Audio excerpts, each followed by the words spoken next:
Professora Olgária Matos, seja muito bem-vinda ao Café com Repertório. Obrigada. É uma honra e uma alegria recebê-la Igualmente. para uma conversa. Professora titular do Departamento de Filosofia da USP, Universidade de São Paulo, professora titular do Departamento de Filosofia da Unifesp, Universidade Federal do Estado de São Paulo, e coordenadora da Cátedra Eduardo Said da Unifesp, uma cátedra de Estudos da Contemporaneidade. Estudos da Contemporaneidade. Seja bem-vinda, Olgária. Eu vou tirar o professor e vou tratá-la em primeira pessoa. É uma alegria tê-la aqui. Muito obrigada. Bom, muitos livros, muitas obras, muitos artigos em livros organizados por outros autores. Eu queria começar falando um pouco de um texto seu, a respeito de um texto, e para a gente abrir nossa conversa, que é o Cultura Capitalista e Humanismo, Educação, Antipolis e Incivilidade. O que é a incivilidade, Olgária? E se a gente vive o momento atual, não só brasileiro, mas mundial, é um momento de incivilidade. O que é esse conceito exatamente? É um conceito que se aproxima da dessocialização, no sentido em que a ideia de um mundo comum desaparece, porque o mundo comum significa laços afetivos entre os concidadãos que admiram os mesmos valores, respeitam os mesmos valores, apesar de todas as diferenças. Quer dizer, esse comum tende a regredir e, nesse sentido, então, as fórmulas de um mundo comum compartilhado e a ideia de um destino comum desaparece.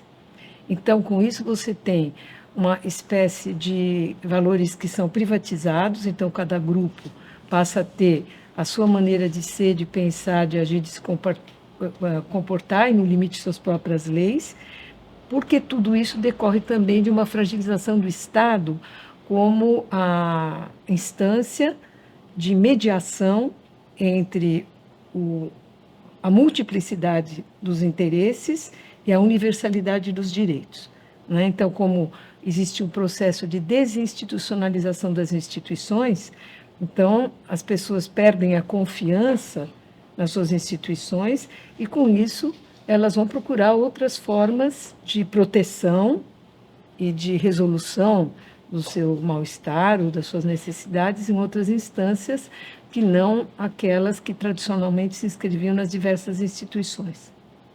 E por que você chama no complemento do título desse trabalho, de antipolis? Antipolis porque é uma anticidade no sentido em que existe uma brutalização dos costumes, quer dizer, uma regressão no sentido das maneiras de se relacionar com o outro, da atenção, da dedicação ao olhar do outro, no sentido não do narcisismo, mas de levá-lo em consideração e, portanto, não ficar mostrando tudo o que eu penso ou sinto para pessoas que não são concernidas. Então, toda a ideia da educação formadora era uma contenção dos impulsos. E isso agora é a liberação, inclusive as novas mídias permitem isso. Então é Facebook, é TikTok, são todas essas fórmulas em que todo mundo tem algo a dizer, mas não é verdade que todo mundo tem algo a dizer. Para você ter algo a dizer, você tem que ter estudado muito, pensado muito, refletido muito para não cair no lugar comum. Então o que a gente tem é uma proliferação de ideias feitas, de preconceitos, de particularismos e de encurtamento do pensamento e de brutalização da sensibilidade. Então, não todas elas, mas isso favorece as tiranias da visibilidade. Tudo pode ser mostrado, tudo pode ser dito, eu não preciso ter cuidado com a linguagem, não preciso ter cuidado com os comportamentos. E aí você tem uma involução no sentido que o abrandamento dos costumes, que foi toda a história ocidental desde o Renascimento, quer dizer, desde a Idade Média, como é que você desarmou os guerreiros, que eles eram formados para a guerra, para as cruzadas. Então, você transformou os combates em torneios. Quer dizer, você simulou a violência até você poder criar uma cultura da não violência. Por mais que sempre ela eclode, ela tinha os seus pontos certos de eclosão. Mas no cotidiano havia uma convivência de respeito ao outro, de respeito a você, porque você não mostrava em público todos os seus sentimentos. É uma espécie de, como se fosse uma exigência da passagem do cavaleiro para o cavalheiro, né, por assim dizer. Que vem do amor cortês medieval e que então tem a ver com o cultivo dos bons sentimentos e não é nada predado ou inato. É um trabalho tão forte que se faz sobre cada um, do conhecimento de si, para conseguir o domínio de si, a autarquia. Mas para isso você consegue chegar naquilo que se chamava de espreitatura, em que aquele esforço todo que a gente tem e deveria ter com a educação, que é a formação da contenção e da vida do espírito, elas se dissolvem porque agora nós não temos mais a educação não resolve mais essas razões pelas quais ela existiu. Tanto a educação como a instrução, que é constitutiva também da educação. Então, isso se perde porque a educação, tanto a formal, quanto a informal, quanto as institucionais, não se voltam mais para isso. Quer dizer, o pragmatismo ocupou o lugar do tempo necessário que a humanização via humanidades requerem, não mais pode se cumprir. Então, é muito rico tudo isso que você nos traz, né? Passamos aqui pelos conceitos de espreitatura, embrutecimento dos costumes. Uma pergunta para você nessa direção, quer dizer, muito se mobiliza hoje um conceito de sinceridade. Mas eu estou sendo sincero, é preciso ser sincero, senão eu vou cair numa hipocrisia. Essa construção, ela é muito rasa, né, Algária? Não é dessa maneira. A própria ideia de sinceridade é uma construção histórica feita, né? a questão da sinceridade, ela não supõe de tudo dizer. É a maneira como dizer. Porque você pega o Hermes, que é o deus da comunicação e, portanto, da interpretação. Ele diz a Zeus que ele se compromete a dizer a verdade, mas não toda a verdade. Ele diz que vai dizer a verdade. Então, não é que ele mentiu a Zeus, é que a verdade tem várias, verdade entre aspas, ela tem várias maneiras de ser dita. Não é quando você diz brutalmente, alguma intenção malévola pode existir. Então, a sinceridade, ela é claro que ela é uma espécie de apuramento do espírito. Então, você tem uma delicadeza naquilo que você vai dizer, como dizer, para quem dizer, e o momento certo de dizer. Né? Kairos, né, como os gregos. Kairos. Esse tempo... Que o outro pode ouvir o que você tem a dizer, de maneira não a produzir o trauma, mas justamente poder contribuir, sendo por amizade ou por boa intenção com o outro, aumentar a sua lucidez. Bem, Algária, nós estamos falando aqui de etiqueta, de ética e de estética, porque é uma forma de dizer, é uma maneira de lapidar a escolha das palavras, a construção de uma linguagem como ponte de comunicação, como você está colocando. Isso nos leva a esse conceito de espreitatura e o conceito de graça. São dois conceitos muito presentes nesse texto a que me referi. E eu sempre, das coisas que li suas, sempre vejo, explicitamente ou não, essas questões perpassando, um cuidado, uma elaboração, enfim, o que são esses conceitos, Algária? O que é espreitatura e o que é a graça? A espreitatura, ela surge de maneira mais já conformada, tomando a sua forma mais definitiva, com o Castiglione, no Renascimento italiano, Baltasar Castiglione, e outros também, o Guicciardini e outros, e tem o sentido do trabalho sobre si, e é um trabalho sobre as emoções, portanto, o processo do conhece-te a ti mesmo, de alguma maneira, para você poder modelar essas paixões e ter algum domínio, que a gente sabe que nunca é total, sobre eles, no sentido de você poder estar em público e levar uma vida que possa ser agradável a todos. Então, por exemplo, se você tem um mal-estar, você não vai mostrar para todo mundo e estragar a festa das outras pessoas. Não é? Você fica pouco, mantém para si. Então, uma das espreitaturas que eu posso te citar é do Spinoza, que ele sofria das questões respiratórias, e quando ele estava em alguma festa, ele começava a se sentir mal e se retirava. Não é? Justamente para não ter impacto sobre o convívio. Né? Então, isso é um extremo respeito. Né? E a espreitatura é um trabalho bastante árduo sobre si, mas que parece que ele é natural. Né? Então, não é uma naturalidade grosseira, entre que eu falo, sou sincero, falo o que eu quero, como eu quero, que isso é a rudeza, mas é o grande trabalho sobre si de respeito ao outro, em que não se percebe que houve um trabalho intenso sobre si com relação à comunidade a que pertence e à comunidade global. É como se você não precisasse expor toda hora o trabalho que dá fazer certos trabalhos. Não, porque já Né? se torna uma segunda natureza. Claro. Então você não precisa mais, nos faz mais com esforço, porque já se tornou uma maneira de ser. Quanto que a graça vem, vem de origem grega, a graça é uma, vamos dizer, não é algo definível nem captável, mas é uma graciosidade que as coisas têm, que é a sua espiritualidade, algo que emana, não é, de cada um, e que eu não preciso passar por explicações. É uma espécie de tato moral que vem da estética, né, de uma maneira de se apresentar. Então, toda a ritualística, toda a liturgia, todas as formas de se apresentar ao outro, elas têm uma certa ritualidade, né? Ou seja, um respeito a certas condições de apresentação em público que deve ser agradável, que deve produzir o sentimento do prazer e não da recusa daquilo que tem.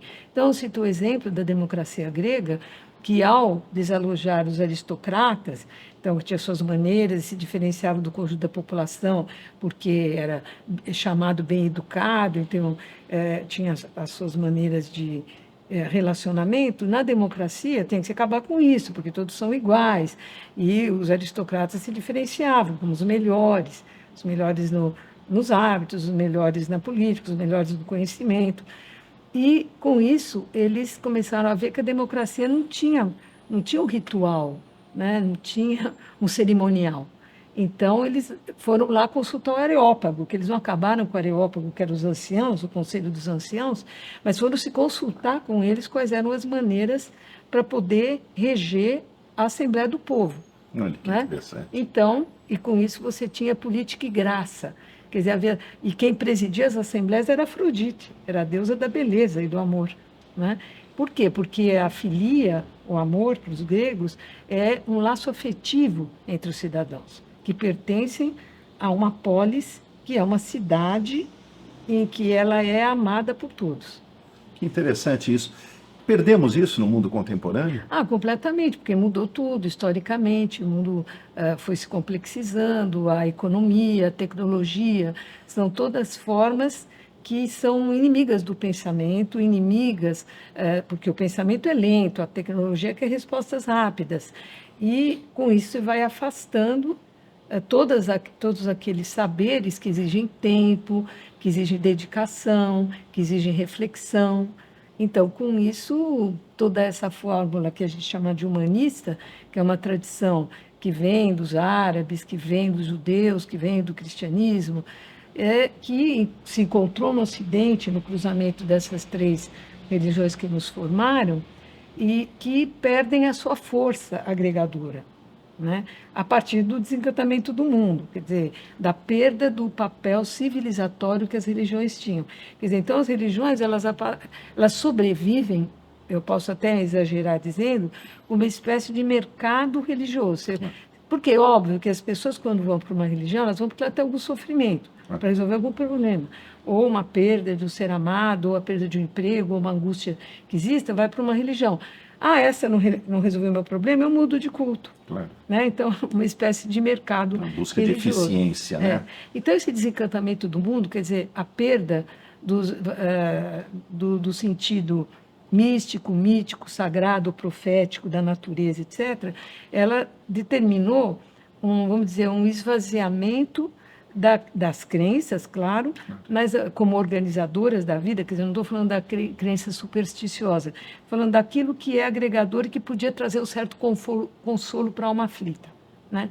Quer dizer, isso se perde porque não se acredita mais em Deus, não se acredita mais nos santos, na maior parte das pessoas, não se acredita mais, e mesmo aqueles que frequentam igrejas, etc., Walter Benjamin dizia, pratica-se hoje a magia sem transcendência mitológica, quer dizer, burocraticamente. Quer dizer, por que eu digo isso? Porque mesmo eu sendo católico, ou protestante, ou muçulmano, ou de Oxum, não importa a religião a que eu me pertença, ou que eu tenho escolhido, primeiro que ela passa a ser uma escolha, o que já é estranho, porque a religião é uma coisa, uma cultura na qual você nasce, e não uma escolha que se faz, em geral.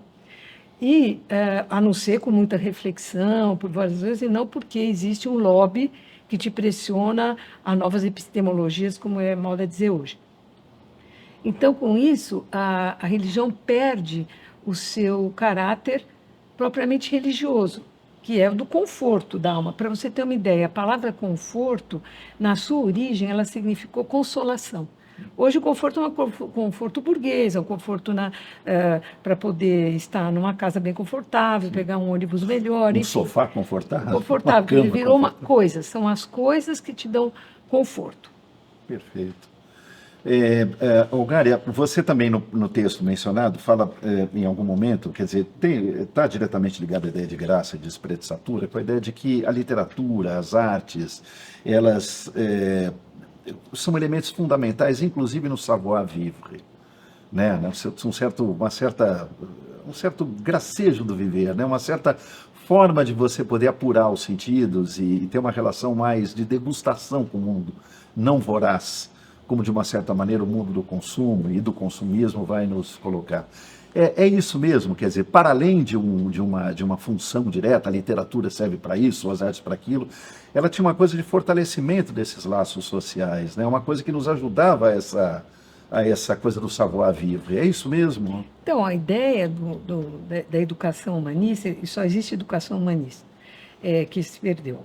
Mas a educação humanista ela era fundada nos saberes teóricos, quer dizer, a filosofia, as literaturas, a história, a música, as artes, a gramática, a retórica, que eram formas tidas como civilizatórias. Por quê? Porque elas têm contato direto com as relações sociais, enquanto que a matemática, a astronomia, as ciências ditas exatas, ou ciências da natureza, elas não têm um laço agregador imediato. Então, era dada mais importância para, claro, que tinha a presença das outras culturas, o quadrium e o trivium, tinha esse sentido de valorizar mais as humanidades. E até há pouco, você tinha todas as escolas, no caso do Brasil, na Europa isso ainda continua, você tinha o ensino do grego e do latim, além das línguas modernas, nas escolas. Isso significa o quê? Significa que a primeira forma de alteridade é você ler os antigos.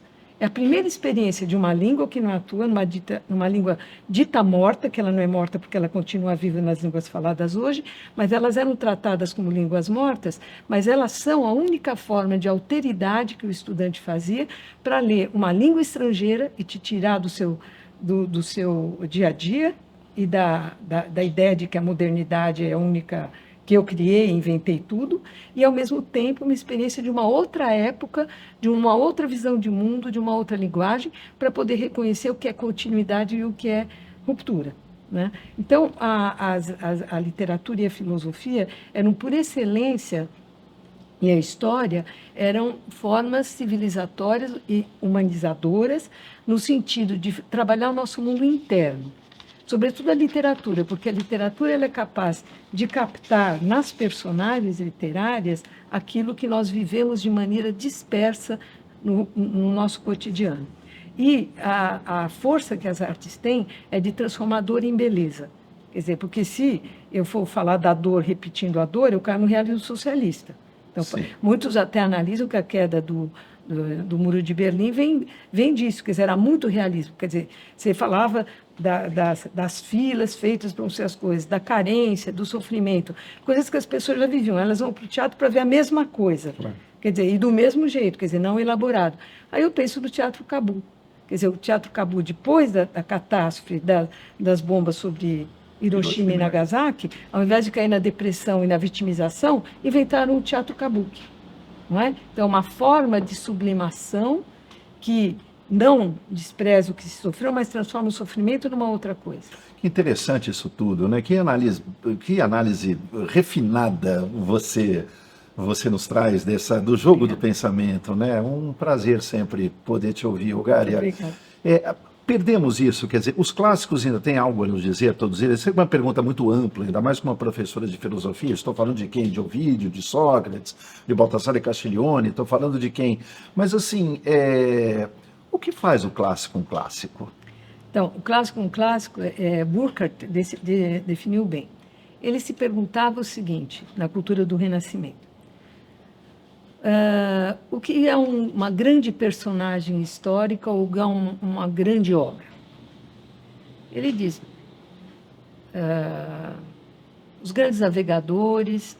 Não são grandes, porque a América teria sido descoberta mesmo se Colombo tivesse morrido recém-nascido, apesar de ele achar que ele foi herói.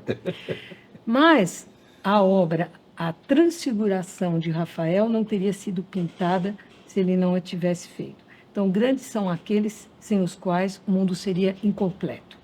Então, a questão dos clássicos é a ideia tal que se aproxima da formação do cânone. Um cânone, para se formar, leva 100 anos para poder ser estabelecido como, por exemplo, Platão. Platão ficou e dura até hoje, nós podemos lê-lo e interpretá-lo, porque é claro que uma obra, ela nasce numa época e num lugar determinados, mas também é verdade que a sua compreensão só pode ser feita em uma época, em um espaço determinado, e não necessariamente se esgota naquele tempo e espaço que viu nascer a obra.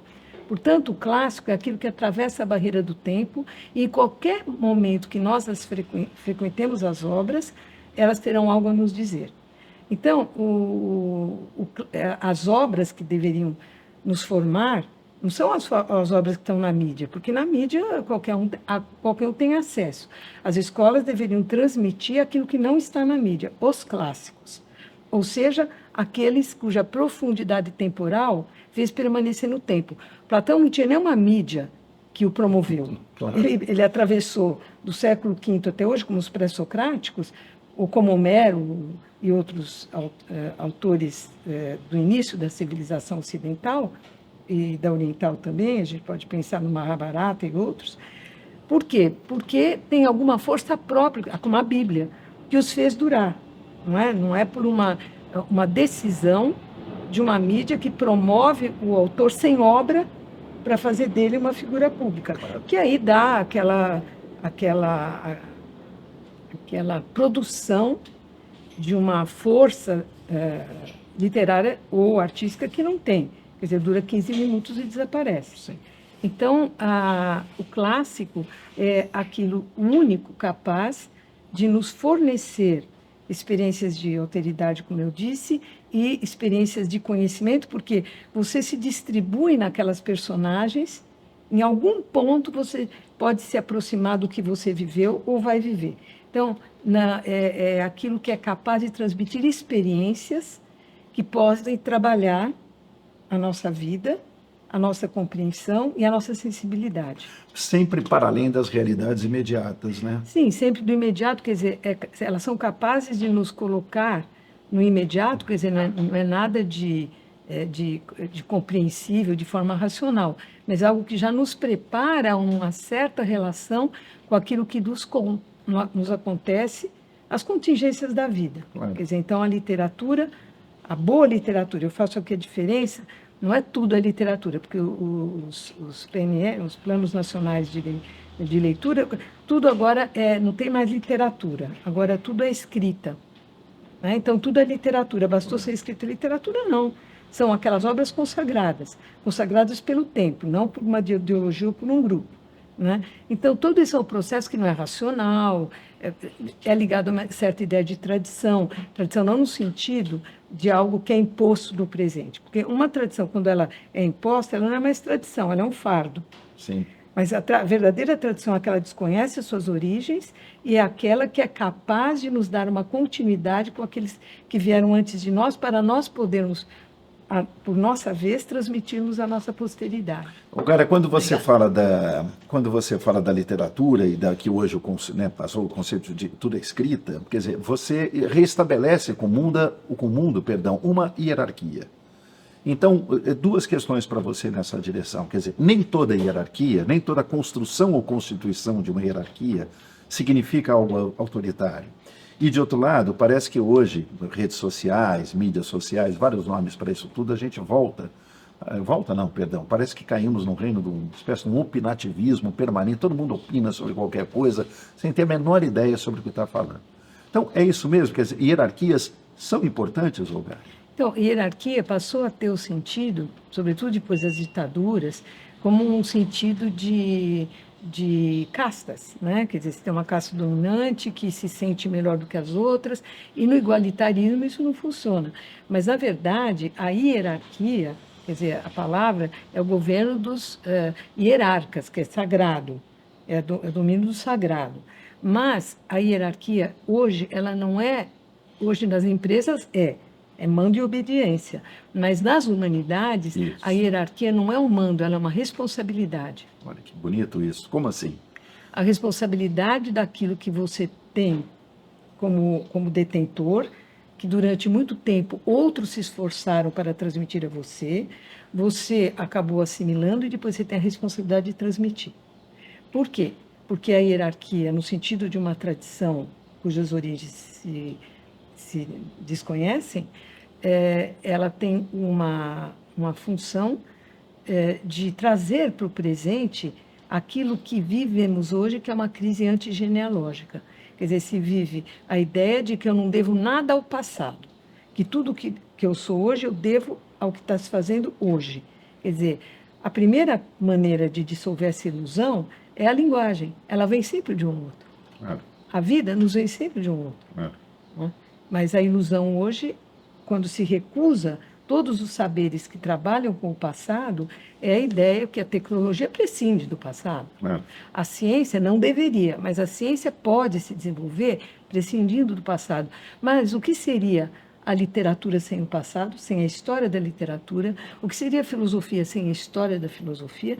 Ela seria o que se diz hoje: qualquer um faz filosofia, qualquer cultura tem filosofia, a mesma, e todo mundo tem algo a dizer. Você cai numa simplificação do mundo e nos estereótipos do contemporâneo.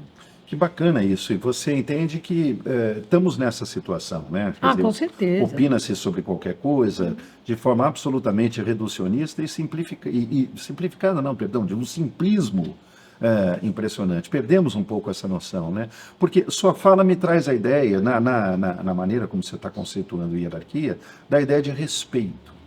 Uma certa, vamos chamar de uma distância solene aqui no bom sentido, em relação àquilo que nos constitui. É isso mesmo, Gária?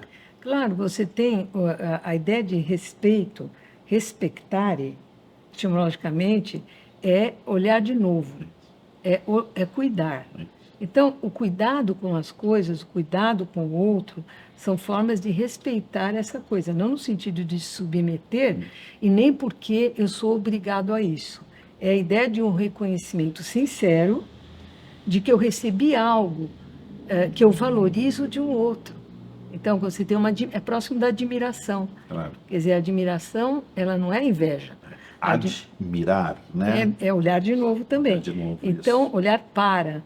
Quer dizer, é ter um olhar, e isso, de alguma maneira, está ligado àquilo que os antigos chamavam de cultura teórica, os gregos, e contemplação.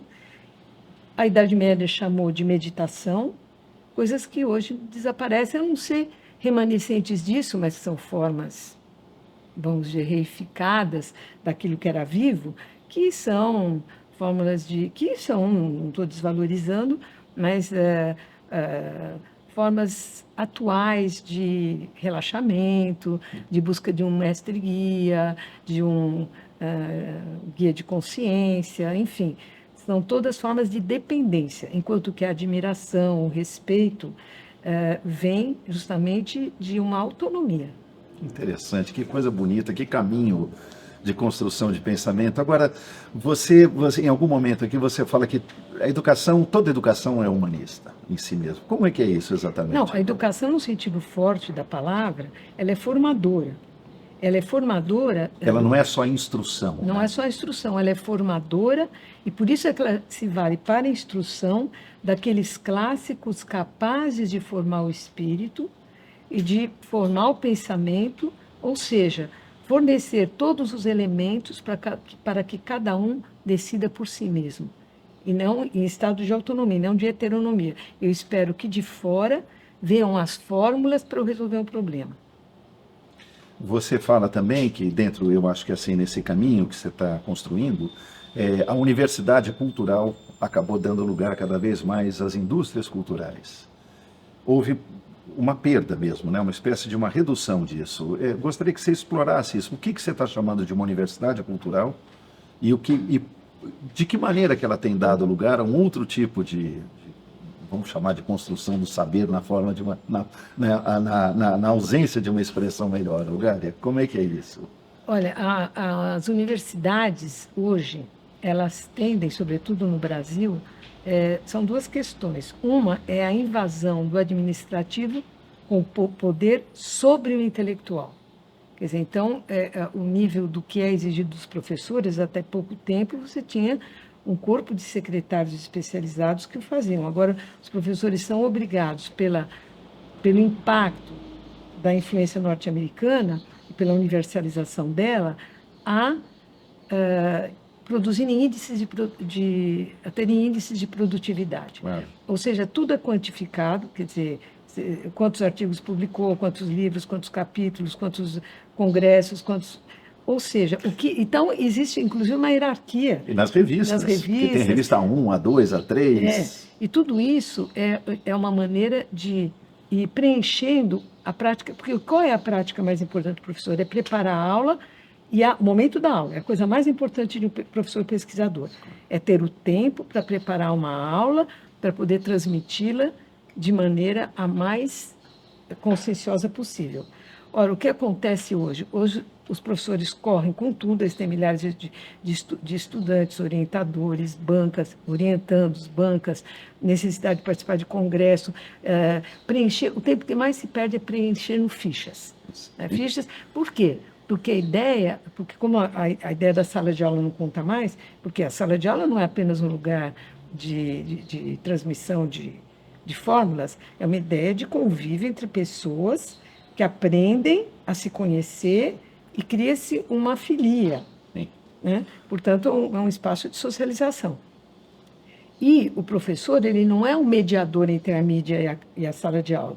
O professor é alguém que passou muito tempo para se formar, para se apropriar, entre aspas, de um saber que ele não produziu, que outros pensaram antes, e que ele tem que traduzir com as experiências do contemporâneo e de que maneira essas anamorfoses, essas modificações ocorreram no tempo. E o esforço de transmissão disso, fazer inteligível aqueles que, por sua vez, vão entender de uma certa maneira, que não é a sua, e terão autonomia depois para continuar desenvolvendo reflexões que levam tempo até se transformarem em formas de conhecimento. Sempre sujeitas a críticas no sentido de polêmica, a necessidade de manter um distanciamento no sentido de poder reconhecer até onde isso é possível, entre mil aspas, a objetividade do mundo e a inteligibilidade dele. Quando se fala hoje em fake news, não é uma questão de fake news, sempre existiu, desde a antiguidade até hoje, isso não é novidade. O problema é a descrença, como a gente falava, nas instituições. Então, quem pode confiar na mídia? Que a mídia ela é completamente teleguiada, quer dizer, não existe contraditório. O apresentador de jornais nacionais, ou jornais televisivos, ou mesmo jornal por escrito, a mídia oficial, eu digo, ela recebe prontas informações. Sim. Quem faz a seleção do que deve ser transmitido ou não, e o pior é que os jornalistas falam, que são jornalistas brasileiros, né? Quer dizer, não tem exame de origem das notícias que chegam, né? Sim. E mesmo aqueles que fazem a seleção, é totalmente ideológico, a gente sabe. Então, eles falam para você, eles raciocinam no seu lugar e já concluem o que é para você pensar. Quer dizer, então você vai reduzindo o pensamento mesmo. Quer dizer, mas nesse cenário que você nos descreve, a aula é um momento fundamental na relação da construção do conhecimento, na transmissão do saber.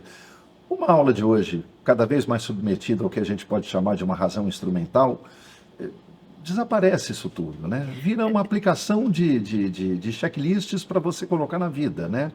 O que você está chamando do triunfo da administração, podemos chamar da gestão, em relação àquilo que as humanidades poderiam nos proporcionar. É isso mesmo? É exatamente isso. Quer dizer, a Universidade Cultural ela foi desalojada por aquilo que Nietzsche chamava da cultura filisteia. Quer dizer, o filisteu cultivado não conhece o preço de todas as coisas, mas desconhece o valor das coisas. Sim. Né? E a universidade cultural tendo desaparecido, essa universidade organizacional, o mundo da comunicação, da informação. Então, a indústria cultural, isso quer dizer, a cultura transformada em indústria, quer dizer, em consumo imediato, incide sobre a educação, tanto na escola quanto nas universidades, no sentido de só colocar o que está na moda, né? Então, sem se perguntar de onde vem, a origem, as razões, a que responde, né? Então, todo esse esforço de conhecimento ele é substituído por fórmulas feitas, maneiras de pensar, sem se questionar a genealogia dos problemas, né? Então, essa universidade contemporânea, ela é totalmente anti-intelectual, né? Inimiga do pensamento autônomo, portanto. Exatamente, perfeito. Sempre lembrando, né, Algara, que o conceito de fama ou sucesso rápido é muito diferente do conceito de importância, né? São duas coisas muito distintas, né? E do renome. E do né? renome, exatamente, do renome. Agora, a gente conversava em off sobre essa questão, a sua reflexão a respeito das tecnologias, né? Como é que isso aguça uma certa crítica que você está nos apresentando aqui. Eu gostaria que você desenvolvesse isso um pouco e as apreensões em relação a esses desdobramentos muito recentes do mundo da tecnologia. Como é que é isso, Gali? A tecnologia ela sempre foi pensada, desde pelo menos os gregos, Aristóteles e tal, como maneiras de liberar o homem das tarefas dolorosas, que era também o que Marx acreditava na época. O problema todo da tecnologia é que ela... Não é que a tecnologia é neutra, ela neutraliza o mundo. Né? Agora, por que ela passa a neutralizar o mundo? Porque de apoio aos humanos, ela passou a se autonomizar.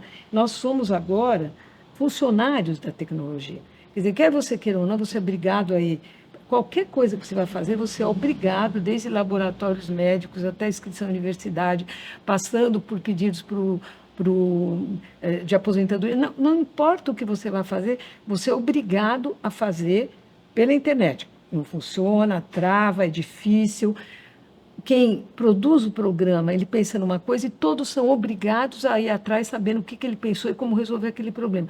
Ou seja, ao invés de ser um facilitador da vida, ele é um obstáculo à liberdade, restringe a nossa possibilidade de pensar e não é mais o nosso instrumento. Nós é que passamos a ser instrumentos da tecnologia. Quer dizer, então, isso Walter Benjamin, vários autores da Escola de Frankfurt e outros já haviam percebido essa inversão, né? E com isso, uma tecnologia toma o lugar da liberdade, né? Ela acaba colonizando o mundo interno também. Então, todo mundo precisa se adaptar. E quando vai ver, está todo mundo fazendo exatamente o que a máquina quer. Ora, quem precisa do instrumento técnico, claro, ele é importante como instrumento. Agora, o problema é que os governos e os Big Data acabam produzindo informações para os governos que acabam tomando a sociedade como uma administração a ser gestionada. Como se fosse, né?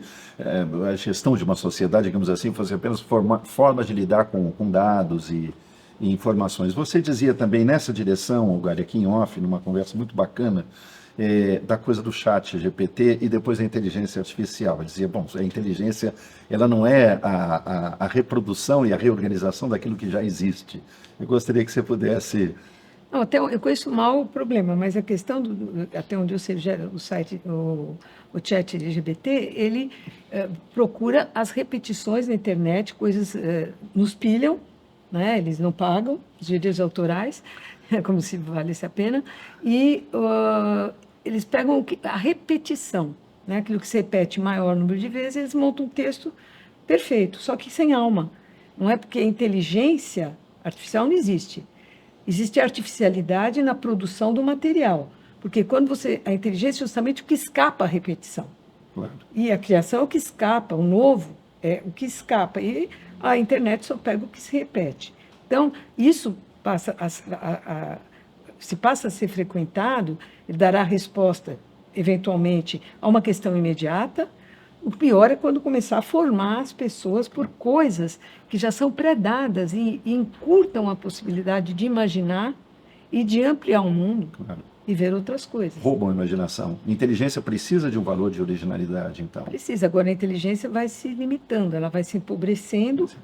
E você vê, por exemplo, os movimentos estudantis, praticamente geral no Brasil, né? Porque se confunde igualdade com igualitarismo, né?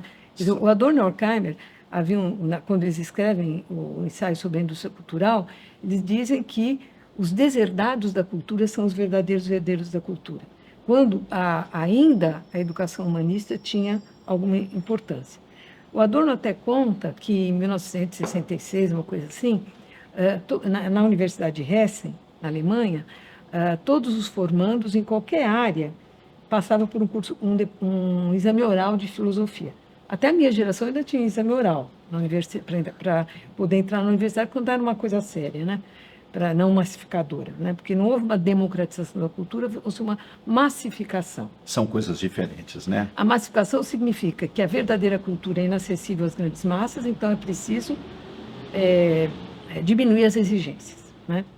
Então, quando você tem movimentos nacionais de retirar da pós-graduação línguas estrangeiras, e isso é um valor, como se o mundo fosse concebido em língua portuguesa, Claro. brasileira, ou qualquer língua nacional, você se restringisse a uma nacionalidade, é você empobrecer o pensamento. E isso acaba se exercendo como um valor.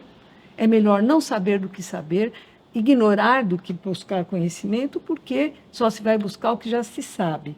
E já se quer que responde, portanto, a algum tipo de temor, de medo, de desesperança, né? Eu vou para um grupo, eu desenvolvo uma dita de epistemologia, vou até o fundo, aparentemente, dela, ou escolho uma religião, ou participo de um movimento social, não porque ele tem uma história comum comigo, porque eu entro hoje para o movimento social, eu não tenho história comum compartilhada nenhuma. Claro. Mas eu entro para fazer daquele grupo o meu grupo. Por quê? Porque há alguma desproteção, algum sentimento de incerteza. E num mundo onde o futuro não é mais uma esperança, mas uma ameaça, claro. se torna cada vez mais possível você buscar formas de proteção regressivas, Sim. não é? Em que o ódio, o ressentimento, o sentimento de não ser compreendido, de não ter sido reparado naquilo que é demandado, faz com que eu busque o ressentimento, o ódio, o ataque do outro, A violência. a violência. São formas de desuso da palavra articulada. Há estudos, inclusive, feitos recentemente sobre o aumento da violência e o empobrecimento do vocabulário. O empobrecimento do vocabulário. Não é por quê? Exatamente. Porque numa situação de insulto ou de injúria, que elas existam ou não, como se respondia anteriormente? Buscando argumentos, argumentando e reduzindo o outro à sua justa dimensão. Claro. Né? Mas pelo uso da palavra. Sim. Quer dizer, hoje, como você não tem mais a palavra, você vai para a ação direta, ataca fisicamente o outro, assassina. Xinga. Por isso esse mundo xinga, Cancela, ofensas. desqualifica, ofende. São formas de criar um mundo homogêneo, como se o mundo pudesse ser, Sim. E todas as fórmulas de vigilância autoritária, inquisitorial, sobre a linguagem, sobre os comportamentos, sobre os costumes, tudo já estereotipado em fórmulas, ou machismo, ou patriarcalismo, ou feminismo. São formas, todas elas, de isolamento e de não reconhecer de onde elas vêm. Aqui esses movimentos respondem. Que respondem ao sofrimento real? Sim, respondem, mas são formas de superação do trauma ou desejo de permanecer no trauma. Perfeito. Né? Então, e o trauma, coisas do passado, não existe na história da humanidade sociedades que não tenham sido traumatizadas de uma maneira ou de outra. Então vai haver uma disputa, quem sofreu mais do que o outro? Quer dizer, ou existem formas de superação, até onde isso é possível, que elas se curem. Não acredito como Hegel, eu prefiro Marcuse. Caso as feridas se curem, elas deixam cicatrizes. E eu vivo com ela. O que eu faço do que fizeram comigo? Claro. E não me vitimizar eternamente. Perfeito. Elaboração. Estamos falando de possibilidade de elaboração. Então, das os dores e mecanismos perdas.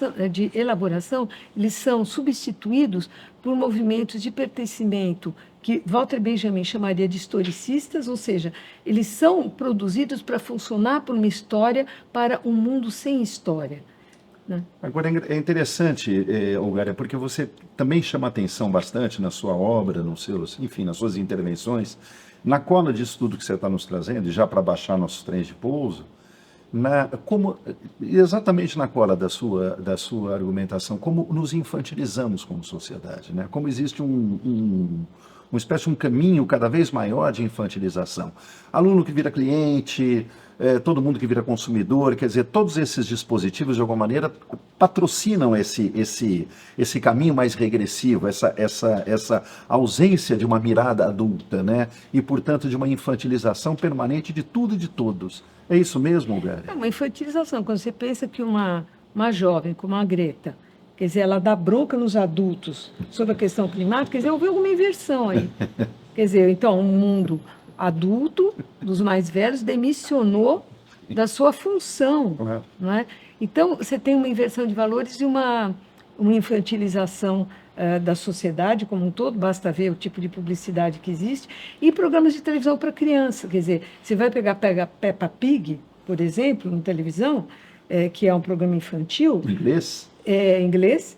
Ele não tem, né, primeiro que não tem nenhuma magia, não tem nada, desencantou o mundo para as crianças, porque é uma família comum, o avô, a avó, o pai, a mãe e os filhinhos, só que o pai erra muito. O pai é desqualificado o tempo inteiro. Ele vai fazer uma panqueca e ele diz, eu sei virar a panela. A mãe diz, não, você não sabe usar frigideira. Ele usa, gruda na panela. Ele fala, mas é fácil tirar. Ele não consegue, aí a mãe vai em cima e consegue. Quer dizer, você tem uma desautorização da figura paterna, não no patriarcalismo, porque o patriarcalismo não existe mais. Ele existe como um remanescente verbal, porque os homens já foram destituídos das suas funções uma crítica real à ideia de virilidade, de violência, etc. Mas os homens, em crise de identidade, estão aí no Bebê Rena, né, na série. Quer dizer, eu não sei o que eu sei, o que eu quero, é tudo hamletiano, dúvida, não sei se eu sou homo, hétero, trans, eu não sei se eu tomo decisões ou não, se eu estou apaixonado ou não estou, se aquela pessoa me importa ou ela é minha perseguidora. Quer dizer, é um mundo de incertezas muito grandes. Então, se fala muito do feminismo, mas não se fala o que acontece com o mundo masculino. E como os remanescentes, que não são, do meu ponto de vista, machistas, mas fascistas, eles se exercem sobre o mais fraco. Então, violência doméstica, violência contra a mulher. Né? Agora, dizer que o corpo não existe, que o sexo não existe, etc., quer dizer, basta ser violentado para saber que o corpo existe. Basta estar doente para você saber que o corpo existe. Agora, que o corpo não é sexuado, ele é sexuado. Deus criou-os no sexo só, não. Deus criou homem e mulher, ele criou sexualizado. O Proust diz uma coisa muito interessante, que o Proust era homossexual. Ele dizia que a homossexualidade era uma resposta indignada à evolução das espécies que separou os sexos. Então, todos nós somos seres bissexuados, né? E que todo mundo quer ser tudo, bi, trans, homo, hétero, isso já está lá no Platão, no Banquete. Agora, isso é do domínio do imaginário. Agora, por que isso tem que ser inscrição corporal e exposição pública? Perfeito. Né? Quer dizer, existe algum sofrimento aí que tem como reação ser reconhecido porque tanto tempo foi reprimido, mas as fórmulas e as respostas dadas a essas questões reais me parecem equivocadas. Que beleza, que raciocínio sofisticado. A palavra que a gente precisa resgatar, né, Olgária? Sofisticação no melhor sentido, para você, Obrigada, estudiosa dos gregos, enfim, e da etimologia. Para a gente terminar aqui nossa conversa, Olgária, há espaço, há condições para, enfim, não sei se resgate a palavra das humanidades, né, desse sentido, para além do para quê das coisas, para que serve, para que uso, da funcionalidade imediata de tudo isso, que como você, enfim, passeou aqui nessa nossa conversa, vai reduzindo, vai roubando o sonho, vai roubando a fantasia. Há uma possibilidade da gente entender que a relação com as letras, com a literatura, com as artes, pode nos dar outras dimensões da existência? Claro, isso que eu falei são tendências gerais, que eu acredito, né, e tenho minhas dúvidas também de como solucionar, não tenho nenhuma solução, mas é claro que existe, que isso é uma tendência geral das sociedades, mas que você tem exceções sempre, espaços alternativos de conhecimento, etc. Só que não está se dando mais nos lugares que eram designados para isso, Claro. que eram as escolas e as universidades, né? Então, elas têm ainda essa função, mas muitas têm perdido, pelo menos no Ocidente, essa sua função, vamos dizer assim, civilizatória no sentido da Hannah Arendt, que ela dizia que o fardo mais pesado da humanidade é ter que se humanizar, né?